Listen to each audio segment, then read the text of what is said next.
Welcome to FX Options University, recorded live at the International Securities Exchange, the world's largest equity options exchange. Join the industry's top trading professionals as they provide insight and strategies for trading in the currency markets using FX options. This idea of a valuation rally, meaning we could possibly, and again, this is something we kind of conjured up, John Ross and I, to a degree, on this idea that if we see central banks finally start taking some money off the table, maybe money comes out of the financial economy and rolls into the real economy. If it rolls into the real economy, you have to say that U.S. assets relative to the rest of the world look very, very cheap. And if money starts flowing into the real economy for a change, that means you finally get the ability to grow, and U.S. small business grows, and U.S. jobs are created based on small business. So this idea of a valuation drain from the central banks, which looks very bad for financial assets, in the end could ultimately create a growth surprise in the U.S. This is number 3 in terms of our scenario hit parade, but it's something longer term in the background and we keep an eye on. It's hard to even think of this scenario given the awful condition, U.S. fiscal condition and everything that we see on a regular basis flowing out of U.S. economic policy. But again, it's a scenario that has some degree of plausibility that we've developed and are watching. And that's all I have, Steve. So, Jack, I want to remind all the attendees that they can sign up for the Currency Currents. Jack and his son, JR, they write each and every day, which I have no idea how you do that each day, Jack. You create some really insightful material every morning. We drink a lot. I'm not sure what time you get up that early to get it to our computer so early, but please sign up for the Currency Currents. That's their free newsletter. After that, they make trading recommendations, whether it's in the spot market, the currency market, the options market, lots of places, but you might want to sign up for the Currency Currents, at least initially, and then move on. You can go to blackswantrading.com, learn more about Jack and his son.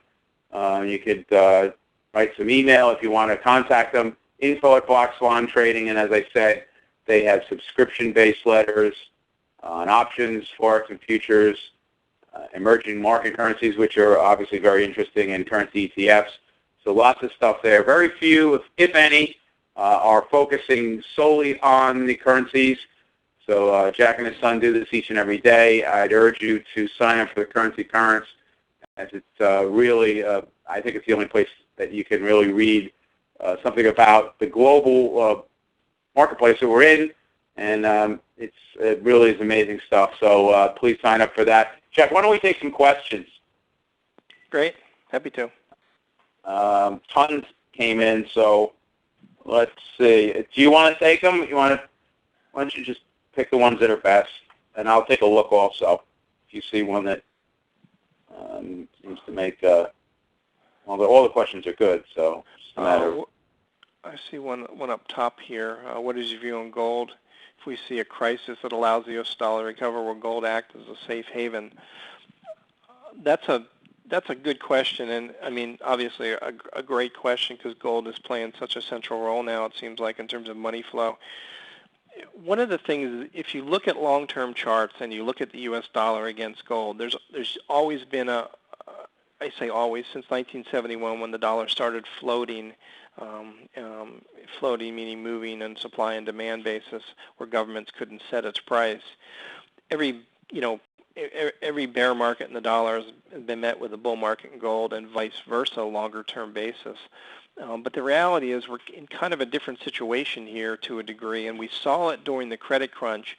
We saw the dollar rally during the credit crunch, as I said, when that money moved back into the U.S., but if you look at some charts during that period, gold also rallied along with the dollar at that time. We think a lot of that was money coming back into the U.S., obviously, that pushed up the dollar, but there was also money that didn't want to come back into the U.S. and didn't want to necessarily hide in treasuries, and I think a lot of that went into gold, and I think most of it may have been, well, not most of it, I don't know what the components were, but I think some of it may have been European-based, because at the time, you may remember, we had those European countries, Eastern European countries, really teetering on, sovereign default. So there are periods, I think, during these crisis periods, these risk event periods, where they can move together, because both of them are playing that safe haven role in a very, very big way. I think in general, and Steve and I were talking about this when we started, gold is reflecting a lack of just a lack of confidence in all the world governments, for very good reason, obviously, and all paper in general. And the reason I say that is there's been a little bit of a disconnect between gold and the dollar pattern, or the correlation. Gold has blown off, as we know, to a pretty massive new high, but as I showed you on the chart, the dollar's still 7% above its recent low.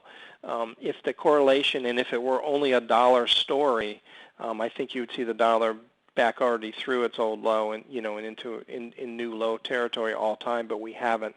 So at least from that standpoint, there's a little bit of reflection on it's more than a dollar problem. I think a lot of players are really nervous about the disconnect that I described in the real economy and financial economy, obviously all the paper being thrown out there in the world by all the governments. One number that I think is most startling is $17 trillion. Since the credit crunch started, $17 trillion by the governments in direct stimulus into the market of taxpayers' money from the major governments around the world, and we really haven't seen too much of a rebound in global demand. That's kind of scary, and I think gold is reflecting some of that, because when you think about it, what's left? If we don't get a rebound in the global economy, the major governments of the world are running out of our money, and they're running out of interest rate stimulation. So I think it makes sense, and then that's why gold is moving. Hey, Jack, how about this one? I've seen this question often in other webinars, and the question is, Jack, when trying to build a case for a strong or weak U.S. dollar, and if we were able to do so, how do we extend that to the other currency? As you mentioned, one of the things that a lot of investors have a hard time with is actually looking at two or the pair at once, where people tend to say, love the dollar, hate the dollar, and they don't know what that means relative to another currency. What do you do with that, Jack? Well, it's not an easy answer, but we could even do something on this. But in the currency world, there's really three baskets of currency. There's the dollar, and then there's three other baskets. There's the commodity currencies, Australian dollar, Canadian dollar, New Zealand dollar, of the majors, South African rand, and the BRIC countries are generally commodity currencies.